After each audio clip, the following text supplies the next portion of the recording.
छत्रपती संभाजीनगरमध्ये राष्ट्रवादी काँग्रेस शरद पवार गटाचे आमदार रोहित पवार यांनी शेतकऱ्यांच्या वेगवेगळ्या मागण्यांसाठी एल्गार आंदोलन पुकारलंय। यावेळेला शेतकऱ्यांना सरसकट कर्जमाफी द्यावी अशी प्रमुख मागणी देखील त्यांनी सरकारकडे केली।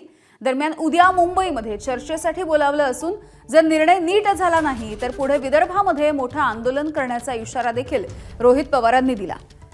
दरम्यान रास्ता रोको सुरू झाल्याच्या नंतर काही वेळामध्ये गोंधळ वाढला।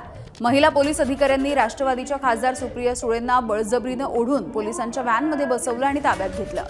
यानंतर काँग्रेसचे प्रदेशाध्यक्ष हर्षवर्धन सपकाळ, खासदार कल्याण काळे, राष्ट्रवादीचे प्रदेशाध्यक्ष शशिकांत शिंदे, माजी गृहमंत्री अनिल देशमुख, माजी मंत्री राजेश टोपे अशा बड्या नेत्यांची पोलिसांनी एकापाठोपाठ धरपकड केली।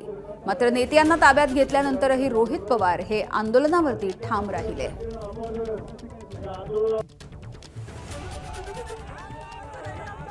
उद्या 11:30 वाजता अधिवेशनामध्ये आपण बसूया असं आम्हाला सांगितलेलं आहे। इतर सर्व शेतकरी नेत्यांशी आम्ही बोलून उद्या 11:30 वाजता आम्ही जाऊन बोलण्याचा प्रयत्न त्या ठिकाणी करू।